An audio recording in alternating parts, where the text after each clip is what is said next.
ইঁদুর আর ভারতীয়দের মধ্যে পার্থক্য কী? আর ওদিকে হিমেশ রেশমিয়া নাক টেনে টেনে বলছে একটা পাউডারের। এটার মানে কি ভাই? এটার মানে কি ভাই? 2025-এর শুরুতেই পুরো ব্লাস্ট। এই নিয়ে কিচ্ছু বলার নেই, 2025-এর শুরুতে পুরো ব্লাস্ট ঢেলে দিয়েছে। মানে জীবনে এন্টারটেনমেন্টের তো খুব দরকার, আর হিমেশ রেশমিয়ার ভাই ডেডিকেশন, জাস্ট ডেডিকেশন দেখো। ওর ফ্যান্সরা পর্যন্ত ওকে গালাগাল দিচ্ছে যে ভাই তোমার ফ্যান্স হয়ে আমরা জীবনে কী ছিঁড়েছি যে তুমি এখন সিনেমা করতে চলে গেছো গান টান ছেড়ে দিয়ে। তা সত্ত্বেও হিমেশ রেশমিয়াকে থামানো যায়নি। আর এটাকে বলা হচ্ছে মোটিভেশন। জীবনে যদি এগিয়ে চলতে চাও, যদি সমস্ত রকমের সমালোচনাকে ফেলে লাইফে যদি কিছু অ্যাচিভ করতে চাও, হিমেশ রেশমিয়াকে ফলো করো, আর কাউকে ফলো করার দরকার নেই। যখন বুঝলো এটা কজন করে আপনারা বলুন না, যে রিভিউয়ারদেরকে সম্মান দেওয়া। এই যে সমস্ত রিভিউয়াররা চেটেছে, বলছে এই লুকটা ভালো লাগছে না, এই সিনেমাটার এই প্যাটার্নটা ভালো লাগছে না, ও কিন্তু পুরো 1-1.5 বছর পুরো ইঁদুরের মতো কিন্তু পুরো একদম লুকিয়ে গেছিলো, সামনে আসেনি। দেখো চুল বড় করেছে, সিনেমাটাকে পুরো পাল্টে দিয়েছে, গল্পের প্লট চেঞ্জ হয়ে গেছে। বাপের জন্মে দেখিনি যে কোনো সিনেমার অ্যানাউন্সমেন্ট একদিকে, সেটা পুরো অন্য গল্প হচ্ছে, আর সেকেন্ড যে ট্রেলার আসছে সেটার গল্প পুরো আলাদা। সিনেমার নাম নাম এক রয়েছে, গল্প চেঞ্জ হয়ে গেছে 1 বছরের মধ্যে। ভাই কে করে এটা? আবার গরিবের অ্যানিমেল হওয়ার শখ হয়েছে, একটা করে নিচ্ছে, সবাইকে কেটে দিচ্ছে মাঝখান থেকে। মানে রণবীর কাপুর যদি কারুর হাত কেটে দেয়, ও কারুর মাথা থেকে শুরু করে এরমভাবে কেটে দেবে। মানে ঠিক করেই নিয়েছে, মানে কি ভাই। আর ভাই সত্যিকারে প্রভুদেবাকে স্যালুট, যে কদিন আগে থালাপতি বিজয়ের ভিলেন হয়েছে, তার তো এই সেন্সটা রয়েছে, তার এই অহংকার। মানে কতটা মানুষ অহংকারহীন হয়, যে এইটুকু অহংকার না জীবনে থাকা দরকার, যে আমি বিজয়ের সঙ্গে কাজ করার পরও আমি হিমেশের সঙ্গে কাজ করার জন্য রাজি হয়ে যাচ্ছি। তারপর অ্যানিমেলের যে অ্যাসিস্ট্যান্ট হয়েছিল আমাদের ববি দেওয়ালের, সে পর্যন্ত এটাতে কাজ করতে রাজি হয়ে গেছে। গাদার 2-এ যে ভিলেন হয়েছিল, সেও এটাতে কাজ করতে রাজি হয়ে গেছে। এদের মতো জীবনে অহংকারকে দূরে সরিয়ে দিন, জীবনে কোনো অহংকার রাখবেন না। এদের মতো মানুষ হন, যে এত বড় বড় কাজ করার পরেও যাদের বক্স অফিস কালেকশন এসছে 500 কোটি, 600 কোটি, এই সমস্ত রেঞ্জে যারা অভিনয় করেছে, তারা হিমেশ রেশমিয়াকে ভরসা করেছে এবং এই সিনেমাটা করতে রাজি হয়েছে। বেসিক্যালি প্রভুদেবাকে তো স্যালুট, যে এরকম একটা সিনেমায় ভিলেন হওয়ার তার দরকার পড়েছে। ভাববেন না যে প্রভুদেবার টাকার দরকার। প্রভুদেবার কোনো টাকার দরকার নেই, প্রভুদেবা পুরোপুরি হিমেশ রেশমিয়াকে ভালোবেসেই কাজটা করেছে, একদম। জাস্ট ভেবে দেখুন আপনারা। এবং সবচেয়ে অবাক ব্যাপার, হিরো ভিলেন একসঙ্গে নাচ করছে। এই 2 মিনিট আগে দেখাচ্ছে এরা একে অপরের ভিলেন, একে অপরকে কাটাকাটি করছে, আবার একটা কানে রাম্পা রাম্পা রাম্পা রাম্পা করে নাচ করছে। ভাই এটা কি? এটা কি?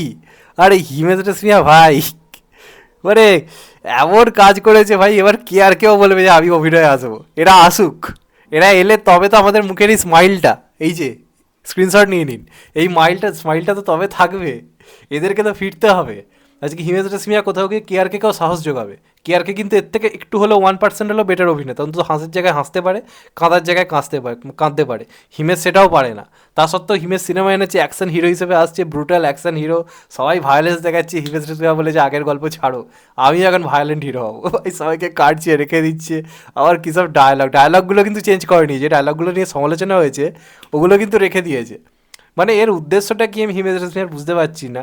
এত মজা করছি, যাই করছি, আমাদের খুব পছন্দের একজন মানে মিউজিক ডাইরেক্টর ছিল, আমাদের ছোটোবেলাটা তৈরি করেছে, তার এই দশা। লম্বা চুল করে ছাবড়িদের মতো সেজে, মানে কেন কি কি এর কি বাড়িতে কেউ বোঝাবার নেই একে, যে তুই যেটা করছিস ওটা জোকারগিরি? যাই হোক, আমি তার ভাই এটা দেখতে যাচ্ছি, চরম মজা পাবো সিনেমা হলে, এটুকু আমি বুঝতে পারছি। আলাদা লেভেলের মজা পেতে চলেছি, যা সব দেখছি, যা সব ডায়লগ, যে ডায়লগগুলো ভাবলেই তো ভাই হাসি আটকানো যায় না। কী সব ডায়লগ, মানে এটা ভাই অন্য লেভেলের কাজ তো চলেছে। এমনকি তোমরা লক্ষ্য করেছো কি, গান টানও সব পাল্টে গেছে। গান টানও সব পাল্টে গেছে। আগের পার্টের যখন এসেছিলো অ্যানাউন্সমেন্ট হয়েছিল, ওখানে একটা গান ছিল, তেরে দিলকো বলে একটা গান ছিল, সেই গানটা হাওয়া। আবার সানি লিওনকে দেখলাম, সম্ভবত সানি লিওনকে দেখলাম। ভাই ওর থেকে তো পানু করছিল, ওটা ভালো ছিল, অনেক ভালো কাজ করছিল। মানে ওটা অন্ততপক্ষে রেসপেক্টেড। হিমেশ রেশমিয়ার সঙ্গে সিনেমায় পদ্দুলে নাচার থেকে তো ওইখানে নাচা অনেক ভালো, এটা তো আমি ব্যক্তিগতভাবে মনে করি, ওটা একটা প্রফেশনালিজম রয়েছে। এর তো তাও নেই, তা সত্ত্বেও রাজি হয়ে গেছে। কি আছে ভাই হিমেশের, যে সবাই রাজি হয়ে যাচ্ছে? আমাকে একটু চান্স দাও, আমিও কাজ পাই। যদি প্রভুদেবা কাজ পেতে পারে, আমি কেন কাজ পাবো না? আমারও দরকার, আমারও টাকার দরকার। আমি হিমেশের বাড়ির সামনে গিয়ে পড়ে থাকবো, একদম পড়ে থাকবো, হিমেশ আমাকে কাজ দিক, আমি এরম সিনেমার অংশ হতে চাই। লোকে দেখুক আমাকে, গিয়ে হাসুক আমাকে দেখে, আমি চাই হিমেশ রেশমিয়ার মতো লাইফে কিছু অ্যাচিভ করতে হবে।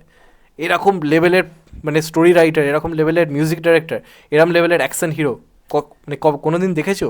এতটা ডেডিকেশান, টমেটো ছড়িয়ে যাচ্ছে কাউকে ঘুষি মারলে, এরমভাবে কাটছে, টমেটো সস ওখান থেকে ছোড়া হচ্ছে দূর থেকে। এইভাবে তো সিনেমা বানানো উচিত। সিনেমা যদি বানাতে হয় এইভাবে বানাও। বাংলার পরিচালকরা দেখুক, যারা বলে বাজেট নেই, তারা হিমেশ রেশমিয়ার কাছে যাক, হিমেশ রেশমিয়াকে নিয়ে আসুক বাংলায়, ফটাস করে সিনেমা বানিয়ে দিয়ে চলে যাবে। ওখানে দেখবে দেবদা কাউকে কাটছে আর হিমেশ রেশমিয়া ওখান থেকে টমেটো সস ছুটছে।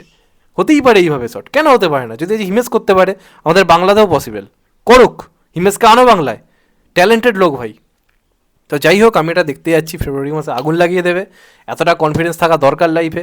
এই বছর শাহরুখ নেই, এই বছর কোনো বড় নাম নেই, কিন্তু আছে, হিমেশ আছে আমাদেরকে এন্টারটেন করার জন্য। সে তো এলো আমাদেরকে এন্টারটেন করার জন্য, এটাই তো দরকার লাইফে।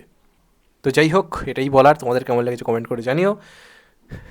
জানানোর মতো অবস্থায় থাকলে জানাবেন, কারণ এটা দেখার পরে এখানে আসতে পারবেন কিনা আমার চ্যানেলে, তাই নিয়ে যথেষ্ট সন্দেহ রয়েছে। দেখা যাক, ভালো থাকবেন সবাই, টেক কেয়ার, নমস্কার সবাইকে। নতুন নববর্ষে মানে নতুন বছরের অনেকটা একরাশ। যাই হোক, ভালো থেকো সবাই, টেক কেয়ার, নমস্কার, বাই।